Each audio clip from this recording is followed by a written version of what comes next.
دلوقتي يا حبايبي احنا معانا عشان نعمل المحشي التوابل بتاعت المحشي بتاعتنا كزبره ناشفه وكمون وفلفل اسود والبهارات السبعه بتاعتنا اللي احنا عاملينها مع بعض قبل كده، مش اكتر من كده. ومعانا هنا ما بحطش بقدونس، حابه تحطي، لو حطيت بحط شويه صغيرين، بس هو اساسي الخضره بتاعت المحشي الشبت والكزبره. انا جبتهم وخرطتهم زي ما انتم شايفين كده، ومعايا بصل انا مش هاخده ده كله، انا هاخد منه شويه. ادي يا حبايبي احنا معلقتين 3 زيت كده، حابه تحطي زبده بقى براحتك، حابه تحطي لان المحشي بيبقى بالزيت حلو، او الرز عموما.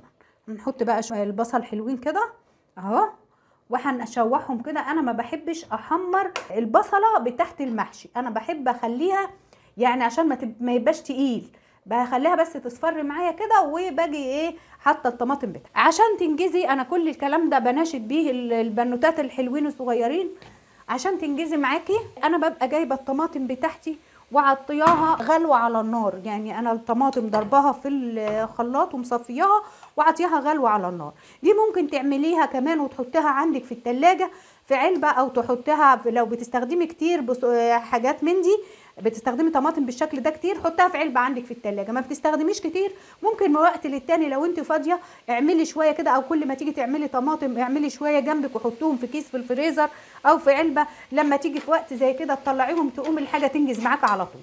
اللي بالنسبه للي عنده عزومه او حاجه ما ياخدش وقت في المطبخ كتير، لما بتبقى الحاجه عندك جاهزه زي ما انتم شايفين كده يا حبايبي. انا ما بتبلش ما احمرش البصله بتاعت المحشي اكتر من كده. حابه انت تحمريها، في ناس بتحب لونها لما ما تحطش الطماطم الا لما لونها يحمر معاها جامد، بس انا بحس انها بتبقى تقيله في المحشي وبتبقى متعبه خالص في الاكل كده احسن. وادي الطماطم بتاعتنا انا واخداها غلوتين على النار كده عشان تسرع معايا زي ما انتم شايفين كده يا حبايبي. انا سبت التسبيكه بتاعتي اهي، ما خدتش وقت معايا خالص لان كل حاجه كانت معايا جاهزه.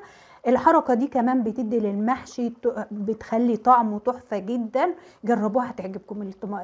شويه البصل المفرومين دول وتتعجبون بشويه فلفل اسود كده وتحطيهم نايين كده، بيخلوا طعم البصل بيديله تسكيره وبيخلوا طعم المحشي خرافه بصراحه.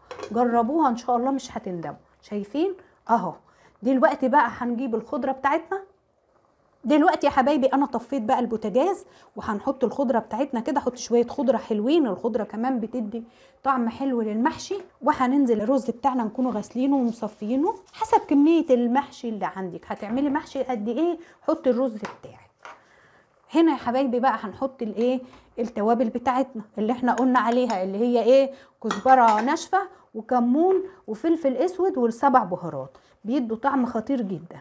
هقلب بقى التسبيكه بتاعتي دي مع الرز كده وارجع له. ودلوقتي يا حبايبي هنحط الملح بتاعنا زي ما انتم شايفين كده اهو. ودي كمان يا حبايبي افضل تتبيله تعملوها للمحشي، وهتاكلي احلى محشي في حياتك. جربيها تنفع لكل اصناف المحاشي بتاعتك، واعمليها بالطريقه بتاعتي اللي انا قلت لك عليها دي، هتعجبك جدا وهتكون خفيفه كمان.